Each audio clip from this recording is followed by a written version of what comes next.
Ces deux fresques ont été peintes en 1486 par Botticelli sur la demande des Tornabuoni, une puissante famille florentine, pour célébrer l'union de Lorenzo Tornabuoni à Giovanna degli Albizzi. Ici, nous sommes dans une dimension totalement mythologique. Et c'est pour ça qu'on fait appel à Botticelli, parce que Botticelli, à l'époque, est le peintre florentin préposé au sujet mythologique. C'est en quelque sorte le spécialiste des Vénus. Ce thème de Vénus, bien sûr, évoque traditionnellement la déesse de l'amour dans toute la culture toscane qui remonte à Boccace, bien sûr, qui remonte aussi à la poésie lyrique du Dolce Stil Novo, mais à l'époque en particulier, Vénus est la déesse non seulement de l'amour,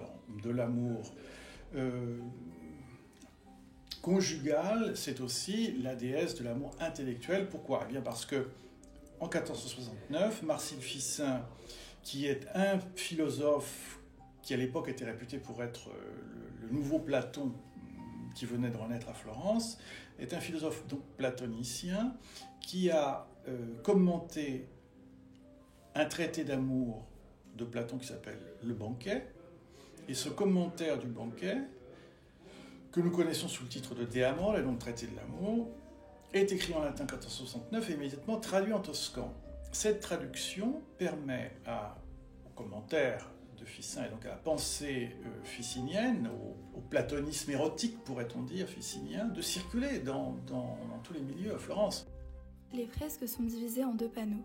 Le premier est entièrement consacré à l'épouse et le second à l'époux. Le panneau de l'épouse représente les trois grâces conduites par Vénus, qui font hommage à Giovanna Tornabuoni dans un geste gracieux, d'un bouquet désormais effacé sur la fresque, mais dont certaines traces sont restées imprimées dans l'enduit. Vénus tendait probablement des roses en forme de dôme dans un linge précieux que Giovanna tient encore entre ses mains. Ce qui est mis en scène, c'est bien le don de la Vénus idéale à une Vénus terrestre incarnée par Giovanna. Ces fleurs sont un hommage de beauté, de sagesse et d'intelligence à cette Vénus terrestre qui représentait, dans le milieu de Marcille Ficin, une figure de splendeur. De plus, les grâces sont là pour souligner les vertus au sens large de l'épouse, c'est-à-dire d'une part sa pudeur ou sa chasteté, puisqu'il y a bien trois figures mythologiques représentées que l'on a pu identifier comme la beauté, la chasteté et l'amour lui-même. Dans la tradition humaniste, ces trois grâces peuvent aussi représenter la jeunesse, la beauté et la vigueur. Ce sont des symbologies qui, au fond, se superposent les unes aux autres. Mais alors comment faire la part des choses ? Il se trouve que nous avons deux médailles qui ont été réalisées en bronze pour Giovanna Tornabuoni, et l'une de ces médailles porte sur son revers, justement, les trois grâces, sous la forme de la chasteté, de l'amour et de la beauté. Et donc il est tentant de projeter, on va dire, cette image sur les fresques elles-mêmes et de voir peint sur les murs de la Villa Lemi ce qui était coulé dans le bronze et dans la médaille de Giovanna Tornabuoni. C'est certainement l'idée tout à fait ficinienne qu'il existe une forme de Vénus terrestre, un amour terrestre qui est tout à fait légitime et qui est l'amour conjugal, qui est représenté au fond par Giovanna Tornabuoni, qui est d'une certaine façon, en quelque sorte, une représentante de Vénus sur Terre. C'est l'incarnation de Vénus dans le couple, au fond. L'autre panneau, celui qui est entièrement dédié à l'époux, à Lorenzo Tornabuoni, a un caractère beaucoup plus docte et beaucoup plus intellectuel, en ce sens que ce qui est représenté, c'est Lorenzo lui-même, qui est introduit dans le cercle des arts libéraux par une figure. Alors certains ont dit que ça pouvait être sa propre femme, d'autres ont dit que ça pouvait être la prudence, d'autres interprètes ont dit que c'était peut-être la grammaire elle-même, l'un des arts libéraux qui introduisait Lorenzo Tornabuoni à ce cercle. Ce qui est important de bien considérer, c'est que cette scène est tout aussi allégorique que l'autre. Donc c'est pas une scène historique, une scène symbolique.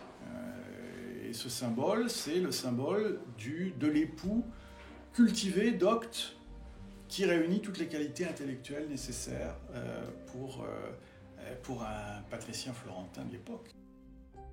L'identification des figures elles-mêmes est un autre problème.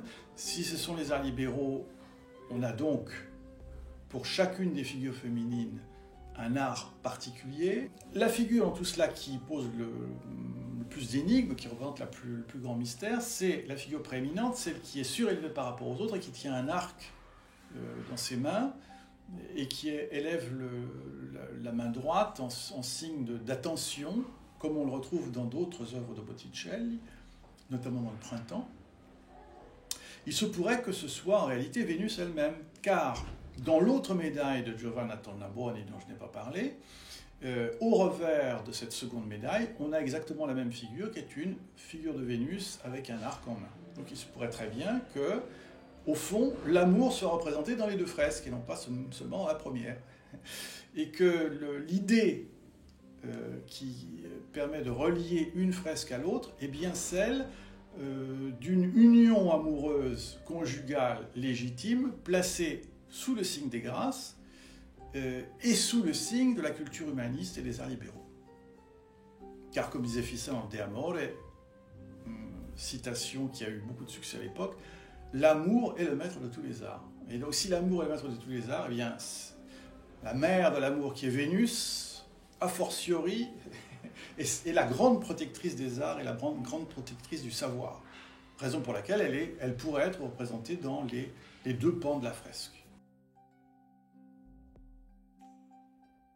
Dans les fresques de la Villa Lemmi, la personnalité, le symbole de Vénus, entretient un certain nombre d'affinités avec les définitions de l'amour conjugal et de l'amour humain que Ficin fonde dans son traité.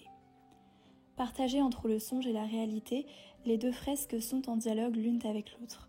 Le lieu entre les deux fresques est toujours Vénus, c'est Vénus qui est à la fois la déesse de l'amour conjugal légitime, fondée sur la vertu, sur l'exaltation de la beauté intérieure, et puis Vénus qui est maîtresse des arts et de l'instruction.